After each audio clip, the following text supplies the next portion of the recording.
The Immortal Mask, a 1970s superhero crime noir adventure, follows a retired soldier turned reporter who is given a coveted interview with a death row inmate. What he learns thrusts him into Atlanta's shadowy underworld. He'll have to use his military training to survive being hunted for possessing the information that could topple the city's most powerful ruling class. This is not a pre-order or a crowdfunding campaign. Get your books now at Denali's.com.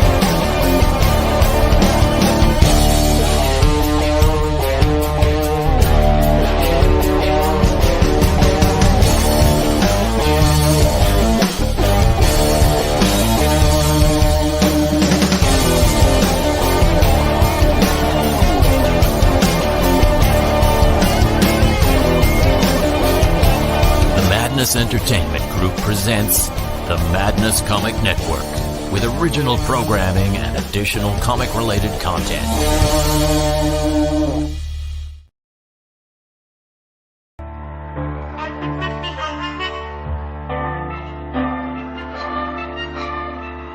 I was sitting all alone in my library chair when I found a book and it gave me a scare.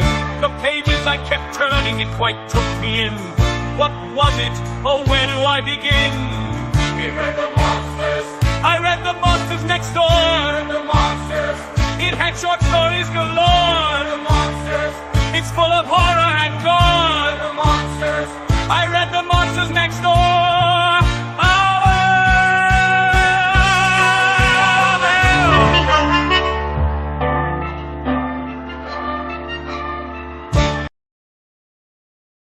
25 seconds to curtain, folks.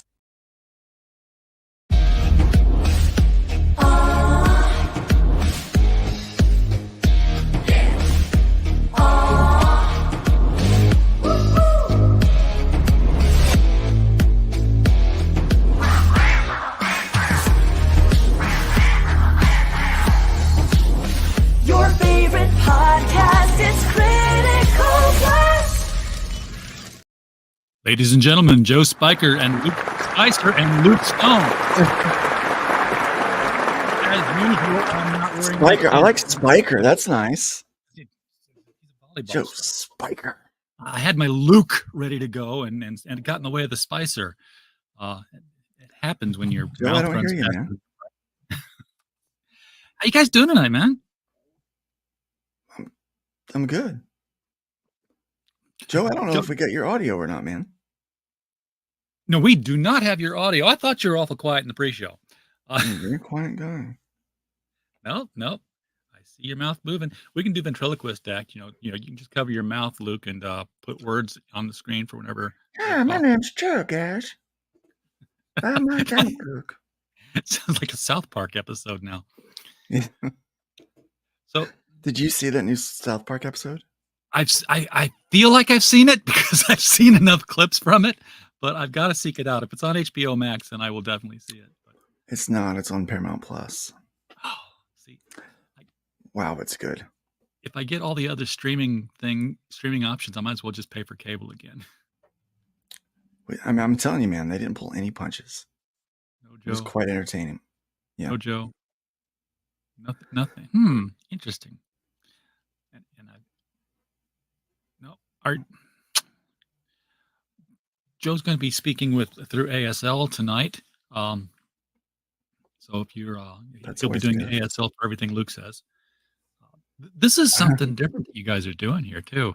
And, This is different. I've seen pinups that do this. I've not seen anybody yet do a book. I take that back. I've seen one book, and it was a long time ago. No, Joe. Don't know what's going on there, Joe. Have you unplugged your mic and plugged it back in? This is the exciting part of the show. This is my favorite part. This is the new segment we like to call Technical Difficulties. I need a slide for that. You really do. Like you need like a little bumper. I think everybody needs a little bumper for the technical difficulties portion. Actually, I do. I have one specifically for this kind of situation. What we've got here is failure to communicate. Yes, we do. So now your software is muted to Mike because I can see the little bar going through it. But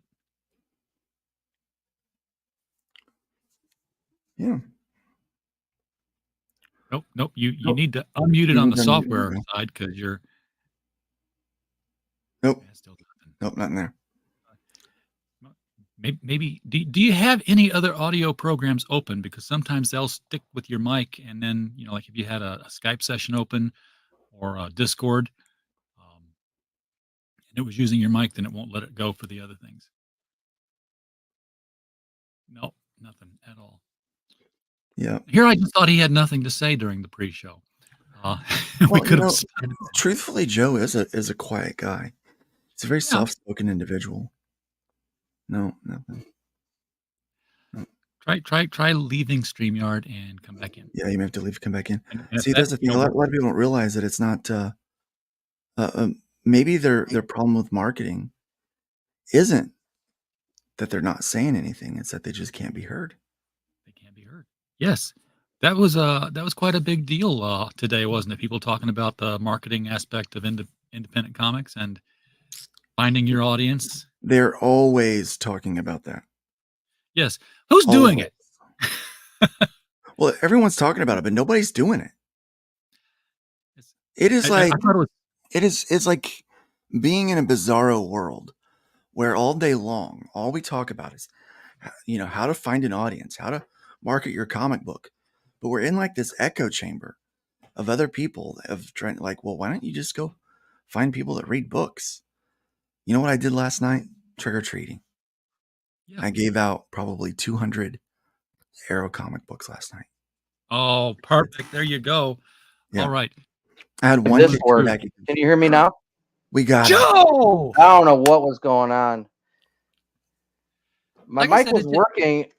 I bumped it slightly, and then it made a noise, and then it wasn't working after that. So I don't know what I did. So I'm going to set that aside. I got my headphones. Touch. Yeah. I need the kind that hang down like Luke. I got to go like this. Yeah. This one does that, but what I had it mounted. I had an issue with my mic before this one. Like everyone was saying, RJ, there's a hum going on. I'm like, I don't hear it coming back at me, which of course, because it's not playing it back. And finally logged into StreamYard, and I was on the pre-screen. Don't do that. Where it's like, you're like, hey, we're getting ready into the studio. And I'm like, okay, I'm getting ready to go in. And I grabbed my mic to move it. And as soon as I touched it, I saw this meter spike all the way up. I'm like, oh. And I went, Mike, I've got a short. No wonder it's humming. Yep. Speaking of short. Who's short? Are you talking about me? Joe, you are short. I remember when I met Joe. Especially compared to you. When I first met Luke in person, because we had known each other for a bit online, and when I met him, the size difference was like this. It's sizable, pun intended. Yeah. Yeah, it's I was like, oh my gosh, I could just carry around my pocket. I need like 3 of me on shoulders to be up to Luke. Yeah, it was pretty funny. Mike Walters in the chat has dropped into like and share. Do appreciate that, Mike. Thank you very much. Yeah, I've always loved Joe. Joe's been so the reason I'm still doing comic books is because of Joe Spicer. I saved him out of the. I had ran into my first grift in independent comics. My first sour individual.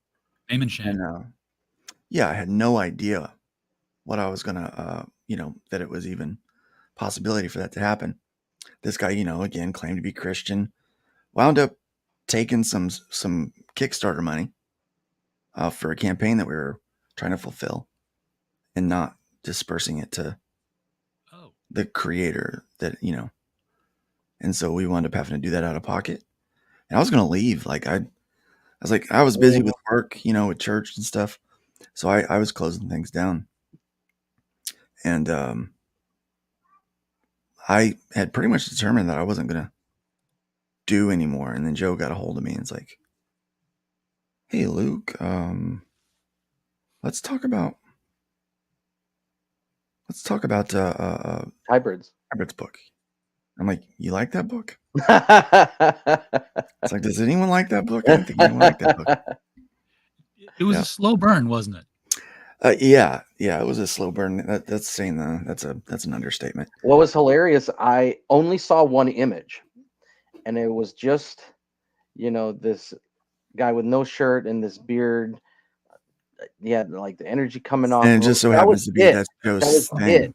And I was like, I'm getting like a Nephilim vibe off this character. I was like, hey, that character of yours by chance isn't like a Nephilim. I literally, and it did say hybrids, so that could have been a clue, but I just posed that and he was like, yeah. And I'm like, wow, I only saw one picture, was your convention picture where you had a backdrop. Yeah. And then you were kind of like, I was always saying, man, he's so quiet. You just go, yeah, sure, okay. And I'm like, that's very agreeable. I guess he doesn't talk very much, but it's like the opposite, but that was showing like the state you were in making comics. And you had made a bunch of comics, and you had you had your publishing company at the time, but you were kind of almost at like the end of the road, like you were was like over closing it up. Yeah. I mean, I tried it, made a go of it, and I was like, no, I was over it. And so Joe, we had released issue 1 through my company, and then we were getting ready to release issue 2, and then we closed down. Mm-hmm. And so Joe was like, well, let me publish it. I'm like, okay. So he wound up helping out a couple of the other people that was on my company. And then I did that one, and then I released those 2.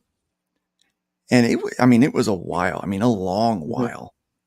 I was about halfway done with issue 3, and I just stopped drawing for like 18 months. And Joe says, hey, I need to send you some money. And I'm like, sweet. All right. So I gave him my information. You need like, my address. And he said, by the way, when you gonna make issue 3? He said, no rush or anything. I'm just curious.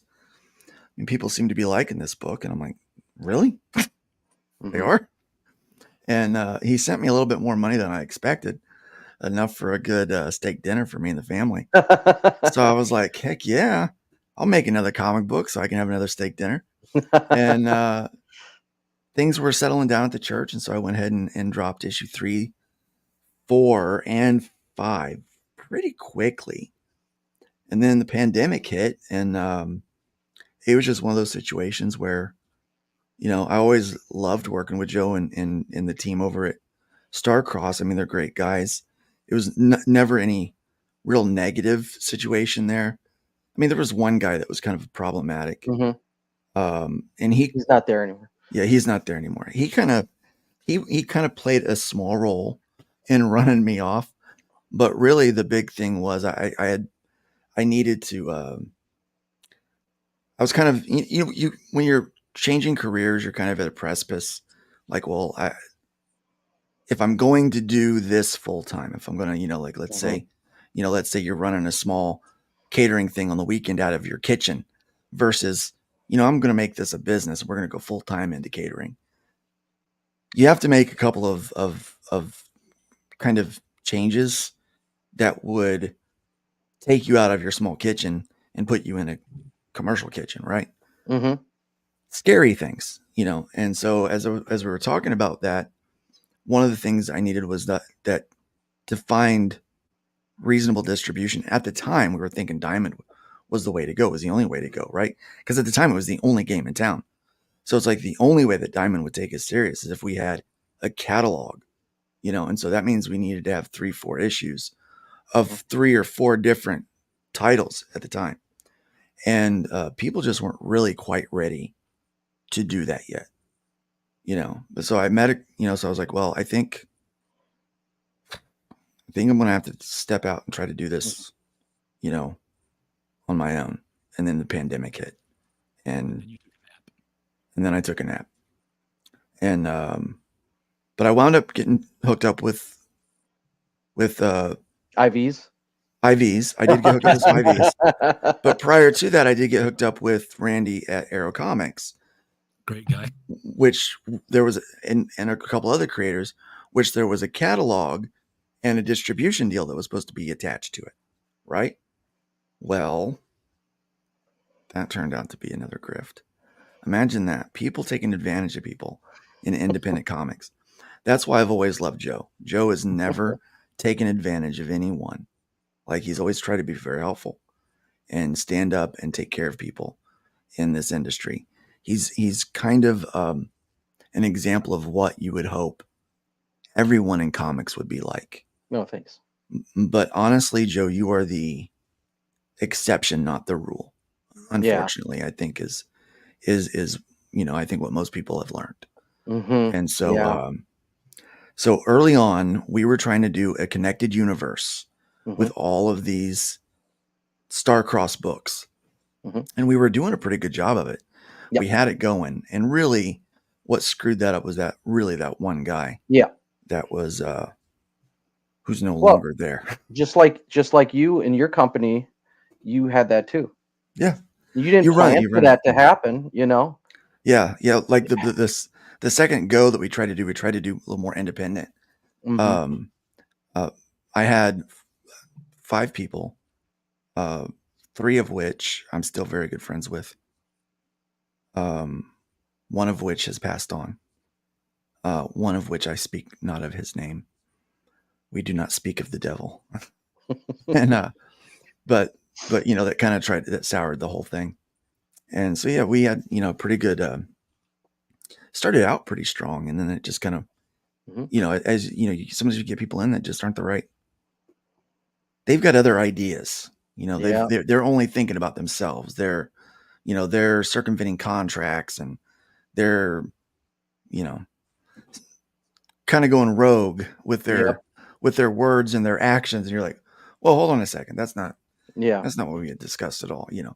And sometimes you have to correct the ship, and that was one of the situations. Joe had to wind up doing that, and I had to wind up doing that. But then again, then there was the nap, so the nap was always fun. But while we were back early days, we were trying to build this connected universe, and we're like, we need to do some crossover comics to help promote each other's books. Yes. And I wrote this script, and we wound up having to take one character out, but thankfully we had another character that we could just slide right into the script and change nothing at all. That was awesome. I mean, all it was like, let's just change the character. Everything else that was written could be left exactly the same. Yep. So, and to be honest with you, I wrote it with that expectation. Right. It was one of those things where like, I don't know if this is going to work out. So let's write it to where any character, we could even just put a proxy in here. We can make one up if we need to. Yeah. So it was not super vital, but the only characters that were vital were Joe's, mine, and the big bad that's in this, like the big thing that we're trying to fight was my design as well. And I was always wanting to figure out a way to try to introduce this thing. Thank you. You're welcome. Sarcastic agnostic. I do. I'm happy that you're happy with it. Speaking of FMC, which stands for Fund My Comic for all you dirty-minded individuals in the chat, just making sure. I just got what the dirty people are thinking. Oh, you dirty people. I think the platform, the crowdfunding platform, is going to be the next big thing by 2025. Everybody's going to make it their own. What I mean by that is I think there's enough people that are going to say, well, hell, if Luke can do it. And you're going to start seeing that, pop-ups. Yeah. Well, and it's 90% of them are going to go. And I think it's going to. It's really hard to do this. Okay. It's really hard to do this. If more power to anyone that feels led to start a crowdfunding website, because it is not easy. Hi, Mike. No. And it's not always fun. No, Eric's is working. He's taking money. But he's getting products. running a lot of money. He's making a lot of money. Yeah, A lot of money. a whole lot. That's just a shopping cart, though. That's not really a Right. crowdfunding. No. Right. no. Yeah. But when you're already YouTube famous, I mean, if you put out a new, ball of yarn, you can sell it. I mean, trying to say you're like, I mean, it's, credit to him, but it's like the grassroots. It's not, because you're like when, when Keanu Reeves did his comic. He's Keanu Reeves. Oh, the comics sold a ton. I wonder why. Maybe because the comic's really great and its art is really great. Yeah, but there's tons of indie books that are just as good as that, but they're not Keanu Reeves. Nothing against Keanu Reeves. I like him. But, I mean, when you're famous already, anything you sell is going to be, that's why they put stars like on McDonald's. commercials. And that's why they have celebrity endorsements. Yeah. Because celebrities can sell. And if you're a celebrity, what you're making is like Top G. Yeah. How was that sarcasm? But yeah, McDonald's, they had such an infrastructure in place that, they didn't always sell breakfast. They sold hamburgers, and that was it. The week they started selling breakfasts, they immediately sold more eggs than Denny's and IHOP combined because they had the distribution in place. Yeah. Right. Exactly. All of that. So, but that's what we were working on early days with Starcross, and I really liked working with the guys. But what Joe did is he created a home over there for people that want to do comics, but don't have the desire to make this a full-time job. Like they are, I don't want to call them hobbyists because that sounds negative, but it's not. Let's say you really love doing what you do for a living. When I was pastoring, I really loved what I was doing for a living. I didn't want to do comics full-time. And then there became a point where I was like, well, I think I want to do this full-time. That way I don't have to take a salary for pastoring, which is what caused my transition. But there's a lot of people that they're not there yet, right? And so trying to make an expectation that, hey, we need you guys to have a certain level of production that, hits deadlines and timelines. You can't really put that on everybody, right? And so Joe kind of has created an environment where it's kind of create at your own pace, and that way you can have something excellent, have something you're proud of, and still be able to love doing it, right?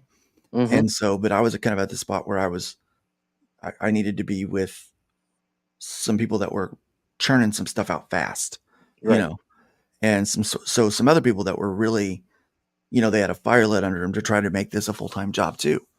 And so that was kind of there was several of us that was our goal. And so we thought, well, if we team up, maybe we can get there faster. And that went, it went a different, it's where I am right now. Oh, okay. I thought you were talking about, Yeah, it's where I am right now, but it happened by way of a complete dumpster fire, if that makes sense. Yeah. Which is pretty much the story of independent comics in a nutshell. You find success by way of good, right? You can find success by way of a complete dumpster fire. But anyway, so as we were building this whole big universe, which it was great. It was very exciting, very creative, exciting endeavors that we were doing. We wrote this thing. And so I wrote this team up, and we started working on it. Years ago. Yeah. And I was going to do the art. So I actually drew the first 2 pages of this book. Yeah. Yeah. So I had my same layout guy that does all the layouts for hybrids. He did the layouts. And he's also the artist for Biblical Proportions. And we were all very young in our abilities. In fact, the letterer is learning that because he's just finished the first 10 pages. And he's like, the first page was really tricky. And I'm like, yeah, we laid that thing out crap for the dialogue. Yeah. That's my bad. I mean, it's going to be what it's going to be there, right? So Mhm. we're going to try to adjust a little bit and fix it, make it a little bit better. I'm going to hack up some of the dialogue today, tonight or tomorrow, and give him a list of changes to make it look better. So it's Yeah, not they as just came in. I didn't get a chance to Yeah. really look at it. I Yeah. kind of just looked at all of them at once and was like, I'll check it later. I mean, the script is like what, like 5 years old? Yeah, I Easily. remember every moment we paused it because we were always working on it on the background, in the background on the Yeah. back burner. When we had time, we'd work on that, or it would get paused for a year more, and It's then quite a pause. it just from either it stopped production or switching studios or Luke Life. taking a nap and Yeah. like I Somebody mean, fell sick, so yeah. many things. So it was always this thing that would be cool to finish someday, but we're working on other stuff. So then Yeah. I probably brought it up at some point, and Luke was like, "Yeah, I still want to do it at some point." I'm like, "Oh, we should do it at some point." And then Yeah. I'm like, "I got an idea. We could replace this character." And I hadn't read the script for so long, and I said, "We'll probably have to switch the script up or something." And I reread it. I said, I think we can just leave it. Yeah, then we just can swap that character. Yeah. Because again, I'd And always thought that Mhm. I don't know that he's going to stick around with us. So Mhm. I didn't know how like soul he was. Mhm. And honestly, I didn't know how much I wanted to try to sell a book with him. I was Mhm. like- Yeah. I mean, he always kind of rubbed me the wrong way. And it Yeah. was, I mean, I The wasn't really, powder keg. I really wasn't quiet about that. I was like, yeah, I'm like, I don't know. I get a bad vibe. But so anyway, here we are. He's like, do you think we can do the book? And he's like, yeah. Yeah. And he's like, well, I'm gonna draw it then. And I'm like, good, good, because I don't have time. I started a website, so he finishes. So Joe finishes the art, right? And then he's like, he goes, I don't really have time to color it. And I go, Mhm. I don't have time to color it. Right. So we bring in Edgar Tavitas, who did Riff Riders for me, and who does a number of other projects with me. So my main guy is Gamma? Patrick Gamma, yes. And Gamma is busy right now with Terminal Kill that I'm working on in Chrome Dog. And so, and then he's got a bunch of Arrow stuff that he has to do after Chrome Dog. So he's so busy with Arrow stuff right now. And so my other guy that I have work on everything with me, everything else that Patrick can't do, because Patrick's a full-time engineer. I didn't learn that until a couple of months ago, by the way. The extent of Patrick's and I's relationship was, I said, I have work. Here it is. He sends me the pages. I send him money. And that's what we did. And We you've were been nice. using him since the beginning. Since the beginning. way Since back. 2015. I've been using him. And It almost feels like that's when independent comics began. it really does. Yeah. Like it Because really, so that much was. started. Well, it was the emergence of crowdfunding. Yeah. We could use Kickstarter. Yep. And we all use Kickstarter to get there. And so yeah, I brought on Edgar, and Joe got him, and then he was like, Joe, and then Luke was like, okay. Then he's like, Luke, you need to letter it now. I'm like, well, dang it, I don't have time to letter it. So I'm like, you know what? I know Paul, who just crowdfunded The Fall of Man #2 on Fund My Comic, was successful, and I remember the lettering looked great on that, and he's the letterer. So I'm like, Paul, do you want to letter this book? He goes, yes, I want to letter. So Nice. so it's like this kind of like neat team effort that's popping up, and and so we're finally releasing this book. It's done. It's ready to go. This one shot that we wrote ages ago. Yeah. And it was supposed to be a cross promotion for Starcross Comics. Mhm. We thought, And both why? our books. Yeah, and both of our books. I said, just because we're not in the same studio, why? Yeah. What does that mean that we can't still do that, right? Mhm. Like, why can't we start something that nobody else is doing, and help cross promote each other's characters by doing an actual one shot team up? And so there's a couple cool things that we're doing. I don't have the mock-ups posted yet, but I hope to get those posted up here tomorrow or Friday. but we're doing a special one-off of both of our first issues. Yeah. Issue 1 of each one of our books. So Hybrids and GOD. What does GOD stand for again? Global Order Decree. Those are actually the villainous global organization that kind of is trying for world domination. So the book is named after basically the bad guys organization. Joe Wright's a great bad guy. Like he's really good with bad guys. And so so his book and my book, they're getting a reprint with a special connected cover. Yep. So you'll be able to get the first #1 team up for Starcross, but the first time Starstruck and Trashman come together. That might be the first time, and maybe not. I don't want to say that we're innovating something that we're not. I don't want to be like, like Hunger Games is the first time a woman. No, we're not doing all that. Like that's, but the only other one that comes to mind for me is was an ash can basically. Way back when Monster MD came out, there was a Monster MD Shinobi Sasquatch crossover. Right. Yes, I do remember that. But is it technically a crossover if it's a crossover of a book that's never been published? I don't know. Maybe not. I don't know.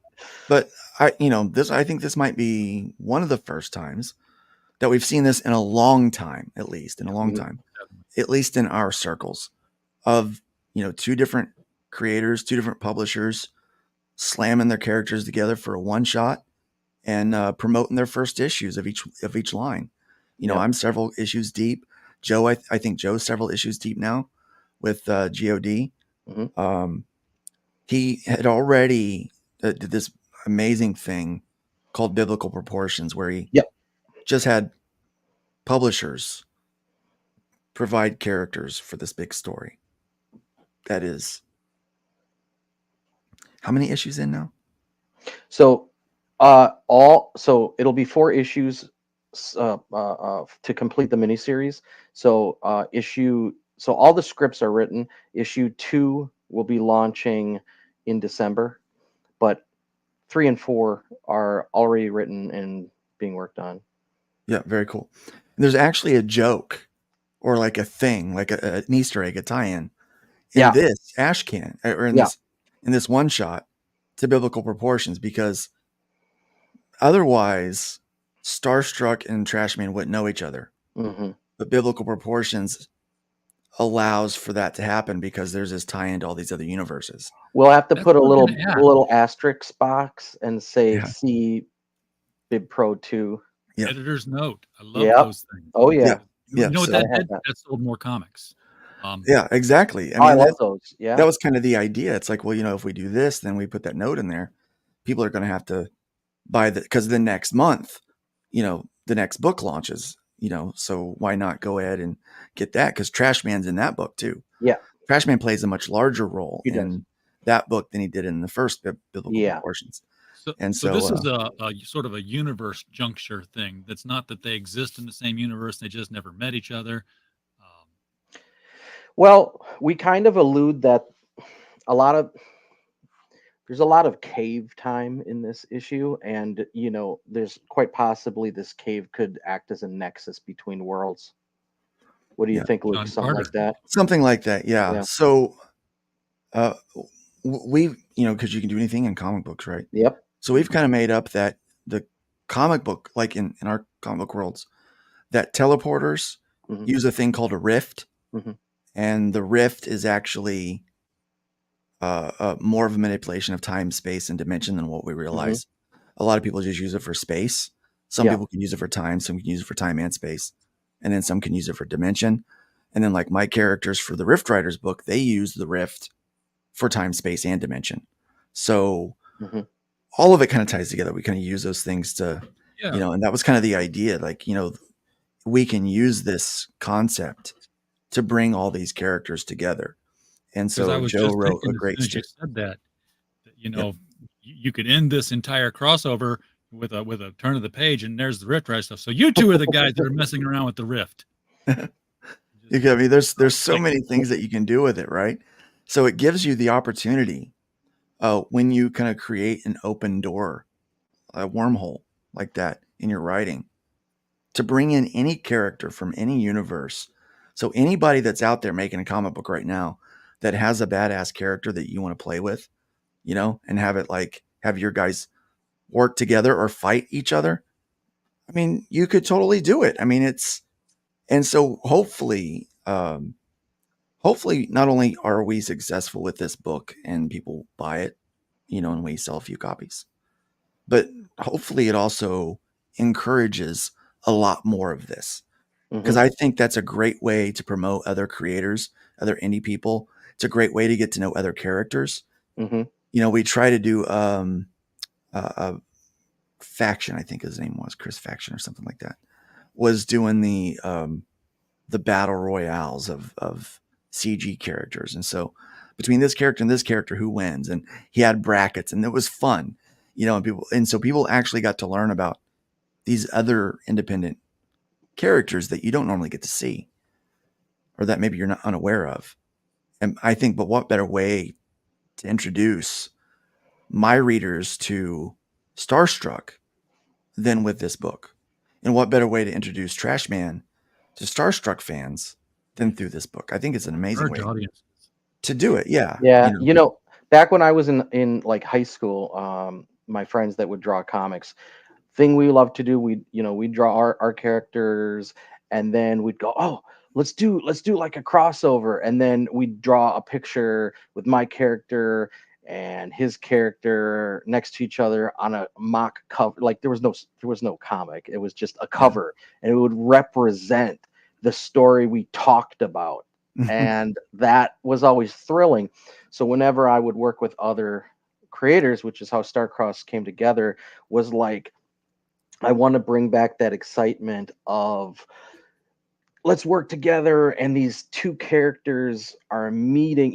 My favorite comics, I would go to the old comic book store where there were old comics, and I'd pick up, Spider-Man Team Up, and he'd be teaming up with Ghost Rider, or teaming up with just bizarre characters you never saw, some characters that, are only like 70s characters and stuff like that you don't see anymore, and just oddball characters. And I'd go, who was that frog guy? Spider-Man teamed up with that frog guy. Leapfrog. And just oddball stuff like that. And I would always get those books as a kid, because I'm like, who's this guy? Or White Tiger, the male version, the one with the necklace. And I'd go, oh, who's that guy? And it was always cool to see what, character you never heard of Spider-Man is teaming up with. And I think they did that because Spider-Man was so popular. So let's throw some other random characters, and people will buy it because it's Spider-Man, right? Yeah, and hopefully we can sell another book. Yeah. That character's in. Yeah. That always excited me, Plus, it's the perfect vehicle for keeping your trademark alive by showing use. It really is. It really is. Yeah. So here we are, and so we're doing this one shot. And the video will be coming later this week. So when people check back, hopefully they'll see a cool video, and we'll be actually, fleshing out the different perks. Do you call them perks, Luke? They're called rewards here. The different rewards. Yeah, we're gonna have some chibi stickers. Joe does all of my chibis. I know a lot of people use 6 a.m. comics, but I like Joe's chibis. Thank you. In fact, the Luke Stone chibi, the Luke for Luke draws. Like, I don't draw chibis. I can't. And I'm like, Joe, draw me a chibi. Like, what do you want it of? I said, I want you to draw me a chibi. He goes, okay. Timothy Olsen, we don't do perks here, sir. We do rewards. Melvin. Yes. So when his when campaign DC just Marvel, finalized. Yes, it did. And I said that the way I did because he's changing the title. He's learned lessons from other people's mistakes. Nice. But yeah, when DC and Marvel did, when Kurt Busiek and George Perez did the JLA Avengers crossover, four issues of everything you've ever seen, and it's beautiful. But one of the things about that story that was different from all the other crossovers I saw was that it affected canon in both universes. They both referenced that event post the crossover in different titles. Is this something that is going to be like actually existing in either of your universes or both of them? For Or mine, is it yes. just like this happened here and then we never speak of it again? No, for mine, yes, because there's a new piece of tech that's actually introduced in this that I'm going to wind up implementing in our RPG, in our in my universe. And so yeah, he'll reference Starstruck from time to time. And there's just information being discovered, which they'll utilize, having that knowledge now in some of the other books among those GOD. So yeah, for us it's, but if I did this with someone else, we wouldn't have to. We could just do a fun one-off. But for me, I'm like, what's the point in doing that if I don't Easter egg it every once in a while, and refer back to it and put the little editor's note in there. That way they have to go back and find that one shot with that other character just to read that, put something fun in there. It's all world building, I mean, even if you just do, I remember, some of the, I remember when I was big into the Max, Sam Keith's Max, and I remember he did a trading card set, which was extremely hard to acquire. And in those, on the back of the cards, he was releasing story information that if you didn't have those cards, you wouldn't know. It was like deeper explanation of things. So I had to get those cards, and I read them. It was like, I mean, probably 1% of his fans got those cards and never seen them, You bring up cards, and that brings me to you bring up cards and you talk about collaborating together between independent creators. And you probably both heard me get on my soapbox and talk about this before, and I'm going to do it again now. But I think if people really wanted to collaborate, and now that we've got consistent creators, I think it's possible. How cool would it be to get 9 different creators who are all kind of doing something at the same time-ish, and have one artist draw one scene of all 9 of their main characters in a battle in such a way that it's like the Fleer X-Men cards that you remember you would collect those and you would put 9 in a sheet, and suddenly it's like, oh, hey, they're all in the danger room here. Wow. Did you already see my computer? Well, did I screen share that? So it's crazy. And I have to say it because everyone's going to think I got it from this stream. It's actually being worked on. I'm doing a danger room scene. It's almost done. With 8 other creators though? Yes. Perfect. Because now it's like, you got 9 campaigns that are all cross-referencing each other, saying, hey, this now is they're not, but they're all in Starcross. So I will say that. But they're different books and they're different creators. Okay, well, but so you got that in-house though. But in-house, you could have something where you're like, hey, that would be cool too, Melvin's in this corner and Trashman's in this corner and Starcross is in the middle. If you want these cards, you're going to have to go to their campaigns. You don't have to. You'll get this card anyway, but you know what OCD. I love connected covers. I love connected cards. So I did a set of GOD cards that all connect into one picture. It basically is similar to, what was that Marvel Universe Series 3, where they every page, if you keep them in pages like I did in binders, they all connected. So I based it off that, but I have a connected set of GOD characters, and then this Danger Room-esque one is being created off the Jim Lee one that he did for the X-Men set as a tribute one. But yeah, and I wanted to do more. I love the old school X-Men and Marvel trading cards. I'm always doing like homages to that. I love connected covers. That stuff always was cool. Someday maybe, I know it's hard to do. I don't even know how they did it back then. Those multi fold out covers. Oh yeah. Yeah. like That X-Men had to 1, be the final version. expensive. Yeah. That had to be real expensive. Yeah. Yeah, those gatefolds. Yeah. But you talk to your printer and you ask Mhm. them, can we do a You're like, gatefold? you want to do what? You heard me. Make it happen. Make it You happen. know they got to fold all of those with a folding machine. Yes, Yep. they do. They do. But it would be worth it, especially for like. So I think it's real important that whenever you're doing a project like, well, any project for crowdfunding, specifically for crowdfunding, you want to have a cheap option, a little more expensive, a little more expensive, a little more expensive. And then you want to start adding stuff in there that allows people that like to collect and they like neat stuff to get a hold of it, Yeah. Now, not everybody that is going to come to your book, some people just want to read it and then throw it away. That is perfectly fine. And Not when you get everybody's it in out, love people- with you like you are. Yeah, but really, I mean, if we think about our current situation with manga, people just get that to read the stories and they throw it away. Hmm. They love the characters, but they're not collecting the books. Yeah. They're not collecting that, right? So we have to understand that moving forward, when we connect with new readers, we have to provide them with something that's easy enough to throw away, right? Like something that's easy enough just to.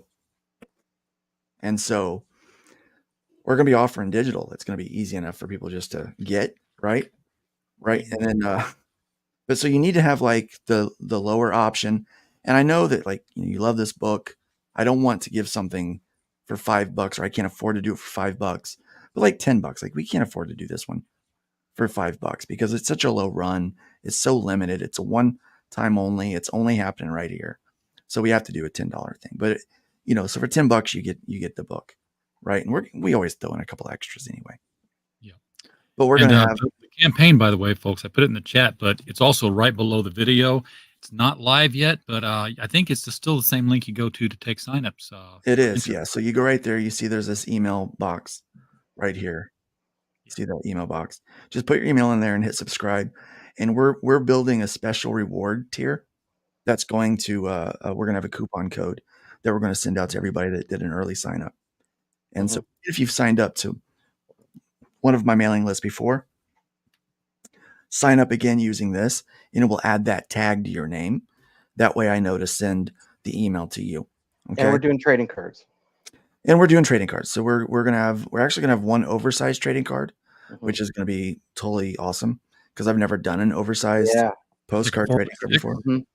Yeah, 4x6. I've never done one before, and so I think it's gonna be really neat. Yep. What you can't see, I'm gonna zoom in here on the cover. Okay. So what you've got here is you actually got 4 characters on this cover. So you got Starstruck, the dude here in the blue, right, in the blue and gold. Right. And then you've got Trash Man in the green and blue. And then you've got this face back here, which this is another character. This is one of your characters, right, Joe? Yeah, and I haven't used him since back in high school. He was always Starstruck's villain, but then as I grew up, that was like way old school, so it was never the case. And when we needed a character, I was like, I had just found some old drawings that I did in high school, so that would be like 96. And I'm like, oh, wouldn't it be cool to bring him back? His name's Gorgon. And I'm like, that would be ironic because he used to be his villain like way back when I was creating him in high school. So it was kind of like a tribute to my past self and my past. What's cool is both your characters have names that can come up in a casual conversation, so that Luke can have Trash Man taking care of something, and some fans saying, "Oh my God, I'm starstruck." Yeah. No, you're not. Say, hey, the Trash Man's coming, and he's like, "What?" Yeah, I could just imagine that. Now I'm gonna have to write that in, RJ. Thanks. Like, oh, I'm so starstruck. He's like, no, Go with God. No, you're way too short to be starstruck.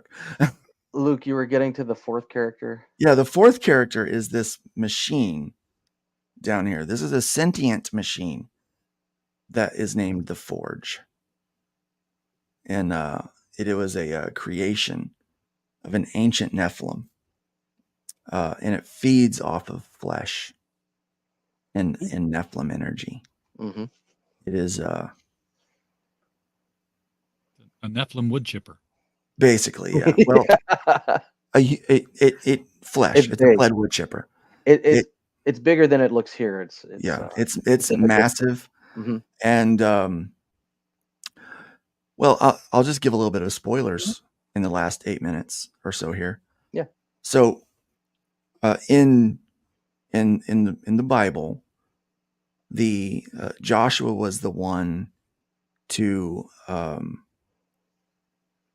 kill the last king of the Nephilim, right? And so what we've done is Og? Og, yes. Yeah. That's all referenced in this script, but what happens is you get to find the cave in which the last king was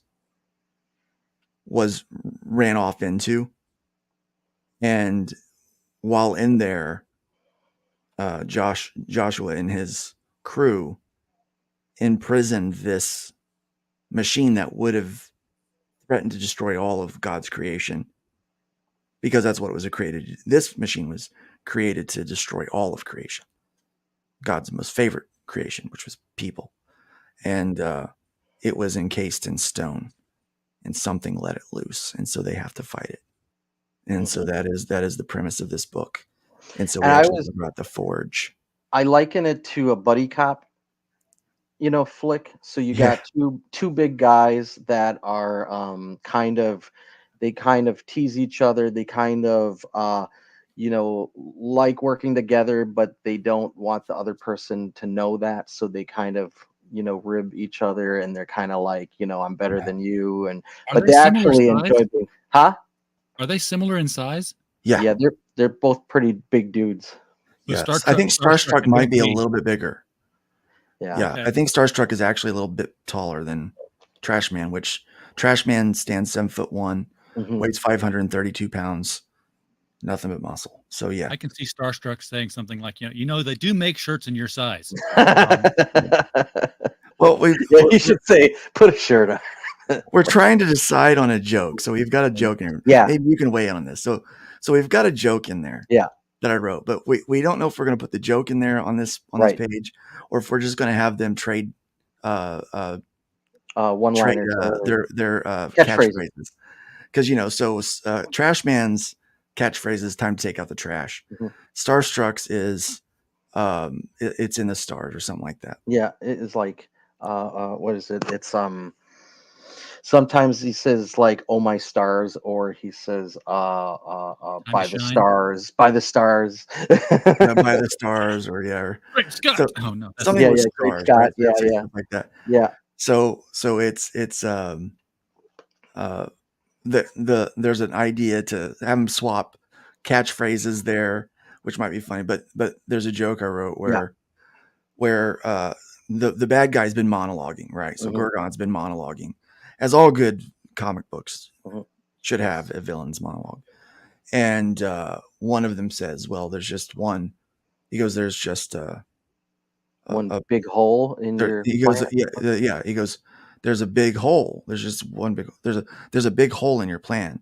In fact, there's two big holes. And the other one goes, yeah, we're those holes. We're those two big holes. We're those two big holes. Which is hilarious, but we're like debating whether. Yeah. Because we crack up over it. I don't know if it should be anybody else gonna crack over. Yeah. But I'm almost like, well, if we do that, we might need to have just off panel like Gorgon going, what? Yeah. Now, if you put an apostrophe before the word holes in each one of those things. Yeah, no, we can't do that. But no, so we don't know whether to put the joke in or to have them trade. So we're going to look at it both ways. We're going to look at it both ways, and I'm going to have my editor. I'm going to have Piper take a look at it. And if Piper doesn't think it's funny, be a variant. We could include a variant page. What was that, Joe? We could include a variant page. So we just print out that page with the other line, and you can get that exclusive page. Or of whatever we print off, we only have that line in 20% of them. Yeah. And so if you get one with the joke, yeah, There you go. you've got a very, very special copy. I can see that working though. If they, if like early on in their meeting, they both say their catchphrases about something, and at different times, not the same time. And well, they know give their each other catchphrases crap. from BibPro. Yeah. Right. So But, they've you know, heard so the catchphrases Starstruck hears, before. you know, time to take out the trash. He's like, Yeah.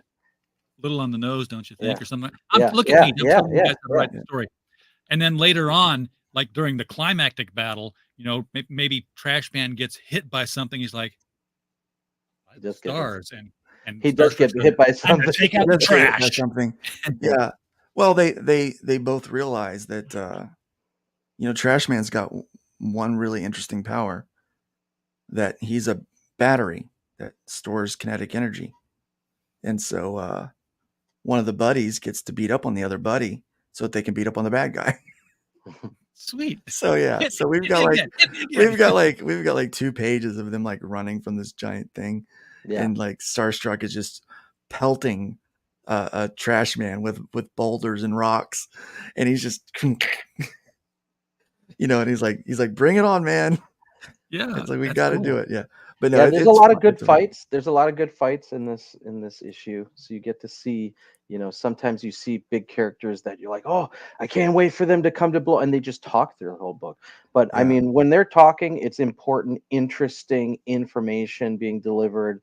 It's cool stuff. It's cool like visions. It's cool like, oh, I'm interested in this cave because all these secrets that are in here, and that's cool. That's interesting. Kind of like an Indiana Jones vibe. You're like, oh, what's he gonna find down this corridor? You know, kind of interest.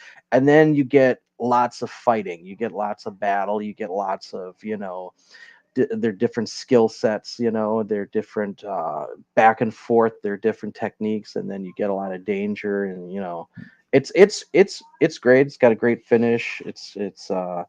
It's cool. It's like you feel like you got to know these characters. They got to know each other.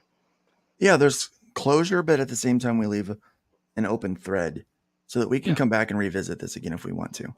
Which, you know, people will come back for. If they like the first one, they'll come back for the second one. And this is Joe's art. So here's Gorgon, his character, and this is the monologuing scene that we're talking about. And so he's pointing to the forge. So all 4 characters are right here on these 2 pages. And he's pointing to the forge. He's talking about it, right? You got to buy the book to know what he's saying. Yeah. You're just going to hear the and he's like, and he finishes his plan. And he's like, and Starstruck goes, yes, but your plan just has 2 big holes. Has 2 big holes. And Trashman goes, yeah, we're those 2 big holes. Maybe there can be the whole edition. Right. So that was the joke. So that was the joke that I wrote. And Joe's like, I don't know if anyone's going to find this funny. I know. And I go, well, let me run it by some people. I don't know. And I'm about 50-50 on it. Like people's like, yeah. Some people are like, that's we'll just have to do 2 versions. Yeah. Some people are like, the that's whole hilarious. edition and then the standard or whatever you call it. The catchphrase edition. So the catchphrase edition. But like I said, the whole edition. You know, we could print just a page that's like a mini poster with the different dialogue, and you can insert it if you want into the book. Yeah, just always know, like, you know, whichever one we decide on, just always know there's a joke there. Yeah, there's the whole joke, the 2 big holes. Yeah, we're those 2 giant holes. Nothing but the joke. Yeah, yeah. And it's like, and what was so funny about it is because I was like, in the script, I'm like, but they look super serious when they're saying this. Yeah, like they don't realize that what they've said is so dumb, right? Because that's almost kind of how these characters are. Yeah. You know, they don't get, like, that's Trash Man's thing. Like his catchphrase is, it's time to take out the trash. In issue 6, we do nothing but make fun of Trash Man for his stupid catchphrase, right? Which he continues to defend. And so, yeah, it's you know, so it's on character, it's on point for Trash Man to say something that's not quite there. Yeah. Starstruck spent most of his life in like a prison / cryo chamber. So he's been experimented on his whole life. So he didn't get out very much. He won't get it So much. he's Yeah, he just wouldn't kind get it. of he's just trying to, adapt to He wouldn't get normal the life. joke. Yeah, he wouldn't get the joke at all. No. Yeah, he would like, no, that's fine to say that, right? There's nothing weird Yeah. about that. Yeah, but for him, yeah. So that's the No, he has idea. no social cues. Yeah, that's the idea that the people that would get the joke is the readers. They would get the joke. Yeah. I think there's a You know. better chance of a villain named the Recycler coming in at some point, Tim. But Oh man. Well, Trash Man is called Trash Man because that's what he did for a That's living. what he was. That's what he was. Yeah. So he has a real name. Yeah. Yeah. Like Clarence Mahoney. He's an Irish. He's good. He's a good Irish boy. he was a sanitation engineer, but that didn't sound as good. Yeah. Yeah. Well, Yeah, I Clarence saw Mahoney. the book and I saw the digital. Are you guys planning on adding Oh yes. kinds of merch? Okay. Oh yes. Oh yes. We're gonna have merch added. You're gonna start seeing that pop up here over the weekend and this week. We're really waiting on the trailer to drop so that we can have that to show off. We're gonna put up some actual lettered pages after this. We're gonna show the mock-up of the connected cover. Mhm. We're back and forth on whether to brand them or just to make them Virgin. You're right. And I think Virgin would be cool. I think Virgin is the way Once we're he going to go. said with it, I was like, wait a minute. Yeah, that would be cool. So no logo either, right? So it wouldn't say hybrid? nothing. Just Okay, nothing. just nothing. Just the art. Just nothing. Yeah. Yeah. Everything would be on the inside. Yeah. Like, I mean, That's neat. untouched. What if we did them as Untouched, like like a chromium, like a foil cover? You're reading my mind Yeah. right now. Yeah. Yeah. Like, I'm like, yeah, this needs to be holofoil or something. And if people wanted unfoiled, we could do postcards, and then they could get Yeah. it that way, or something like that. We could do it as like an 11 by 17 poster too. Like, Yeah. we could do Yeah, posters connected. or something. Yeah, because the covers are connected, so you got that separation. So have a unconnected where it's a mini Yeah. poster or something like that. Yeah. Undisconnected. Yep. Yep. So yeah. Yeah. So we're still working on all that stuff. So we're going to have a lot of fun options on there for you. I think the trailer's going to hopefully be. It's supposed to be done tomorrow. I'm looking forward to that. That'd be awesome. The audio is just being recorded for the sound effects. Okay, cool. Yeah, Joe's got a really cool trailer guy, so he's doing that, and yeah, I'm looking forward to it to finally get this out there. Yeah, it should be awesome. Yeah, I mean we've got a great team working on it. Mm-hmm. It's my first solo writing credit. 'Cause Really? I normally will write and draw Mhm. my books. I get what you're saying. Yeah, so it's like the first time I've ever just like written and not, with the exception of the first 2 pages, which I'm not going to take credit for. Like, but because I started them and then Yeah, stopped. that was the first voyage, and then it was on pause forever. Yeah.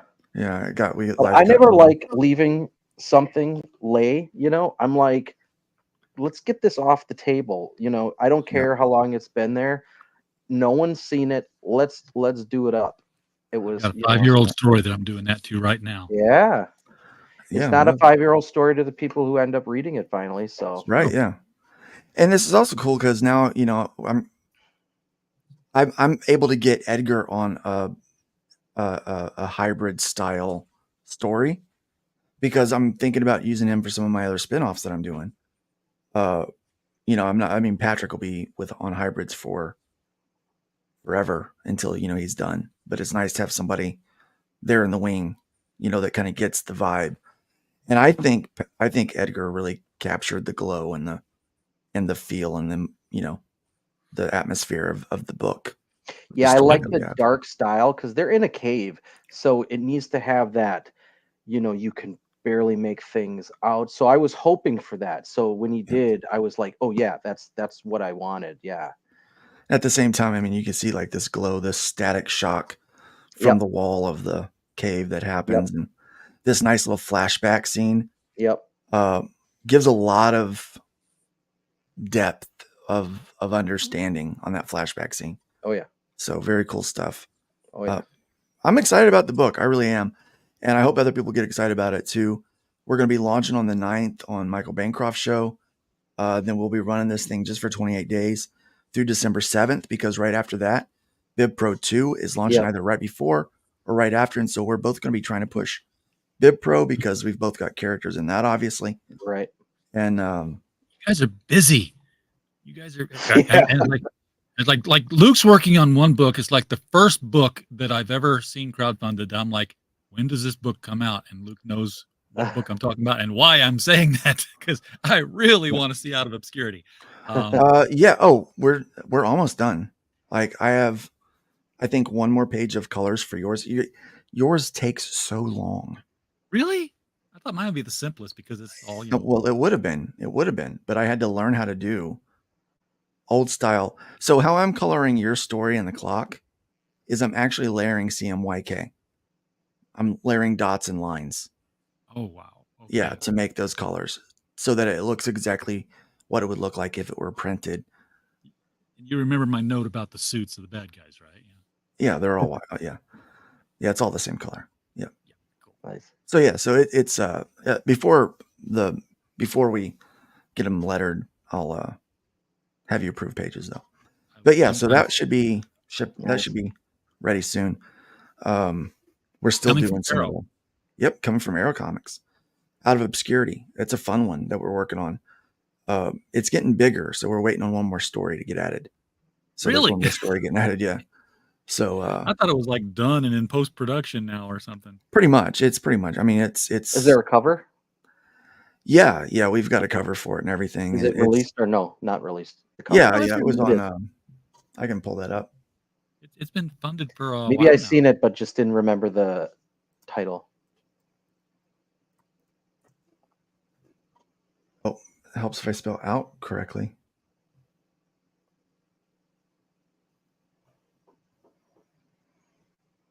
This is that cool cover with the There it is. superhero glove coming out of the. Oh, okay. I may have seen that. Yeah. Yeah. So this book is. It's kind of Yeah, it is. anthology-ish. Is Yeah. that what it is? Okay. Yeah, it's a bunch of different Public domain, baby. public domain characters. Ah, okay, got it. Yeah, we have so in January releasing Tin Soldier 3, but also with that is going to be Kid Fury. So that's part of that campaign. So he's doing a Kid Fury, which is a public domain character, which is another mini comic that he's doing through that. So Yeah, this is just a really cool project. And Spank the Monkey. oh this yeah, he character looks here. like he's got the colors of what is that? It's not Daredevil. Daredevil, but it is Daredevil. Not Daredevil. Not That's what they- Daredevil. That's what they call him now. Yeah. Yes. So the public domain version. Even though he was So- first. Yeah. So he's doing the intros for all the stories. And so we're working on those intro, like Randy's been doing the intro pages. So because it's so we're finishing up on that, and then Randy has a Not Daredevil story that's going in there. Mhm. So yeah, so pretty exciting stuff. We're pretty happy about it. But we'll have t-shirts and everything with the Starcross crossover. Mhm. So yeah, we're gonna have a good time with it. It's Awesome. exciting times, man. Oh yeah. All Yeah. right. Well, guys, it's been fun having you guys on here talking about this. I knew the thing existed, but I didn't know anything about it. And now that I know about it, it's like, yep, that's going on my list of things that I have to have. Yeah. in my life. We hope to be talking about it a lot here over the course of the next few weeks. It's a project. I'm just so I'm kind of in love with it, Sure. and I can't wait for people to read it. Oh, what do you? He's got We an can action have our figure. action figures fight each other. Yeah, You just get a guy who can do some stop motion photography and has the patience for it, Exactly. and, have them both fight it out. yeah. I know All right, Luke's got a bunch of Trash Man figures and statues. Not anymore. I sold them. You sold them. Yeah, people Yeah. bought them. Can you have more made? Yes. Yeah. Make Yes. them better, Well, stronger. there's your merch. You get a twin pack. I actually have my 3D guy design a Yeah. He-Man style That's cool. Trash Man. So I just need That's to. awesome. He's Y'all have printed. I been just need to doing put it the, together. What is it? Those little muscle men guys? Those are Keshies. awesome. Yeah. Yeah.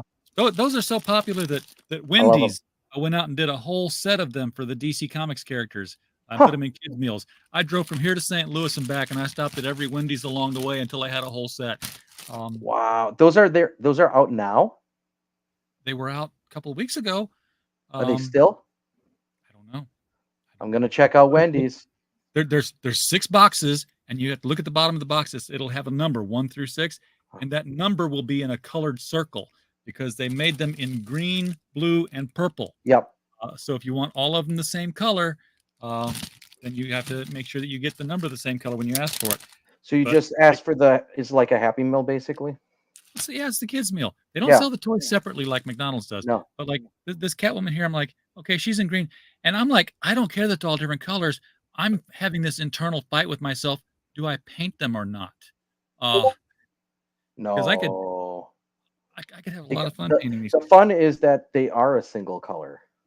So I used to collect Muscle Men, the little pink ones. Yeah, little cashy guys. Oh yeah, I love like, those. They did Batgirl, and that was where Yeah, like I haven't had I a- collect everything Batgirl. I was sold on the set immediately when that was Awesome. there. I haven't done a Keshi for the Trash Man yet. I haven't found a good guy who can make them within my lifetime. But Talk to Aria Black. Aria He Black. did one- Okay. Yeah, he did one for Adventures of Tailless. And, Okay. so he'll know. You can find out who he went through. for his. There's some for Tin Soldier, a book that we publish, and he did some, but I know it took a while, and it was for one, just one figure, and so I don't know. Aria did them in a pumpkin Aria spice Black. scent. So Wow. I'm gonna have to talk to Aria. Yeah, There you go. yeah. Scratch. It'd be All really right, guys. I would love to offer one for this campaign if we could get it done in a Heck reasonable yeah. amount of time. Heck yeah. Yeah. If we can get it done in a reasonable amount of time. That's Yeah. Okay, Yeah. guys, I'm gonna let you go for the night, Okay. and Good. 28 days. Come back. Thank you. We'll hit For this thing sure. up again near the Yep. end. Yeah, we'll be back. Everyone in the chat, thank you so much for being here tonight. We don't have a Thank show you. without you. We're just a podcast falling in the woods otherwise. So we're glad you're here. And of course, while you were here, we just hope you had a blast. Good night, everybody.